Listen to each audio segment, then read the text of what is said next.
Hello, basic electricity students. Professor Long here. This week we're exploring some of the ways to measure alternating current amplitude. I am using a virtual device within Multisim called a function generator. Its purpose is to create a 500 Hertz, that's 500 cycles per second, sine wave signal. This device is designated XFG1 on your screen. It's called a function generator because it generates a wide range of common electrical signals that conform to the strict mathematical standards that define a function. The output of the function generator is connected to an oscilloscope designated XSC1 and a multimeter designated XMM1. Let's start with the function generator control panel on the far right side of your screen. I have selected a sine wave output, a frequency of 500 Hertz, and an amplitude of 10 volts peak. Since the function generator output is defined in terms of peak amplitude, this would be a good place to begin our investigation. Take a look at the oscilloscope screen. I have defined the length of a single cycle using a yellow and a blue screen marker on the face of the oscilloscope.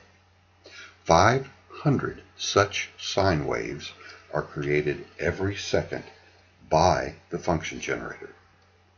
The blue marker defines the sine wave at 0 degrees, right where it starts on the 0 volt line of the oscilloscope. The positive peak is 90 degrees. Then back down to 180 degrees, we're at 0 volts again, crossing the horizontal line and moving to 270 degrees, we are at a negative 10 volts. And then back up to the 0 line, we're at 360 degrees, 0 volts. Channel A of the oscilloscope, channel A is set right here, is set to 5 volts per division. This means that each horizontal line represents an additional 5 volts of signal amplitude. The unit of these horizontal lines is in peak volts. So, what is the amplitude of our sine wave? Well, it's exactly what we set the function generator to, 10 volts peak. We take our reading from the peak of the sine wave signal, which occurs at 90 degrees. Watch my cursor. Here I am at 0 volts. The first horizontal line is 5 volts. The second horizontal line is an additional 5 volts. So that's 10 volts peak. A second way to define the amplitude of the signal is the peak-to-peak method. Since the positive peak is a positive 10 volts and the negative peak is a negative 10 volts, this could be read as 20 volts peak to peak. Next, I want to measure the signal amplitude using a standard digital multimeter.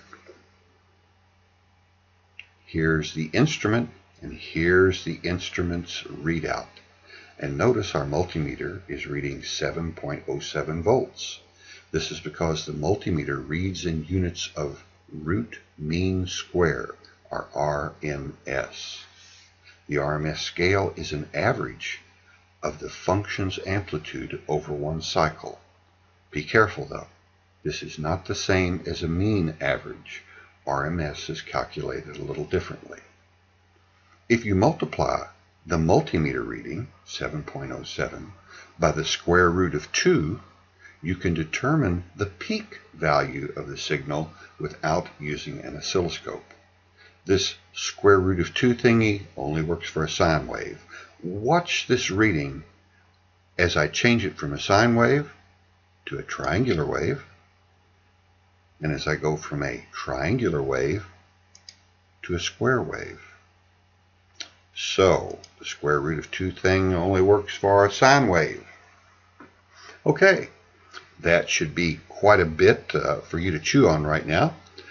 Take a look at this, play it as much as you like, and if you have any questions, give me a call. This is Professor Long at the Sellersburg campus of Ivy Tech Community College.